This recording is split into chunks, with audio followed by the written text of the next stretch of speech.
বিমানযাত্রার ticket না পাওয়ায় হযরত শাহজালাল আন্তর্জাতিক বিমানবন্দরে আটকে পড়েছেন হাজারো মালয়েশিয়াগামী প্রবাসীরা।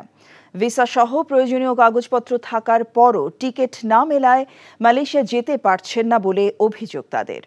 ৩-৪ দিন শাহজালাল বিমানবন্দরেই অবস্থান করছেন কেউ কেউ। রিপোর্ট করছেন নূর হোসেন। টিকিট না পাইলে ভাই আমি এখান থেকে যাইতাম না ভাই, কারণ আমি ওই ভাই ঋণ করে টাকা নিয়ে যাচ্ছি ভাই বাসা থেকে ভাই। আমি তো বুঝতে পারতেছি না আমি কি আত্মহত্যা করি নাকি সে চিন্তা করতেছি ভাই। আমি তো বুঝতে পারতেছি না আমি কি করি ভাই। আমার ফ্যামিলি অবস্থা ভালো না ভাই। ভাগ্য বদলের স্বপ্ন দেখেছিলেন নাটোরের মোহাম্মদ সাইফুল্লাহ। মালয়েশিয়া যাওয়ার সব কাগজপত্র হাতে পেলেও চোখে মুখে এখন বিষাদের ছায়া। ভাবতেই পারেননি বিমানের টিকিট না পাওয়ায় তার যাওয়া নিয়েই তৈরি হবে শঙ্কা। 3 দিন ধরে শাহজালাল বিমানবন্দর আর বিভিন্ন অফিসে ঘুরছেন তিনি। তার মতোই টিকিট না পাবার হতাশা নিয়ে বিমানবন্দরে কয়েকদিন ধরেই অবস্থান নিয়ে আছেন এই মানুষজন।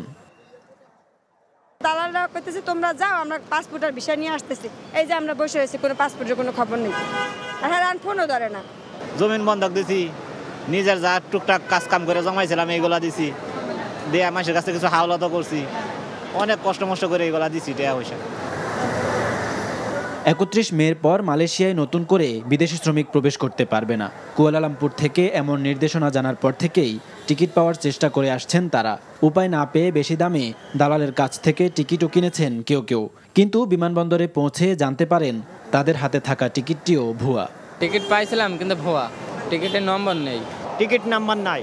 এবারে এজেন্সিতে ফোন দিলাম, বলছে যে এখন তো হচ্ছে না, এই সকালে 9টাতে। এখন মনে করেন যে এর মধ্যে আর ফোনও ধরে না, কোনো কথাবার্তাও আর নেই। টিকিট দিতে চাইলে আর আসে নাই। টিকিট দেবার কথা ছিল এমন এজেন্সির প্রতিনিধি আর ভুয়া টিকিট বিক্রি করা দালাল, কারো সাথেই এখন যোগাযোগ করতে পারছেন না কেউ। বিশেষ ফ্লাইট বাড়িয়ে তাদের সমস্যা সমাধানে সংশ্লিষ্টদের প্রতি অনুরোধ জানান তারা। নূর হোসেন, NTV নিউজ, ঢাকা।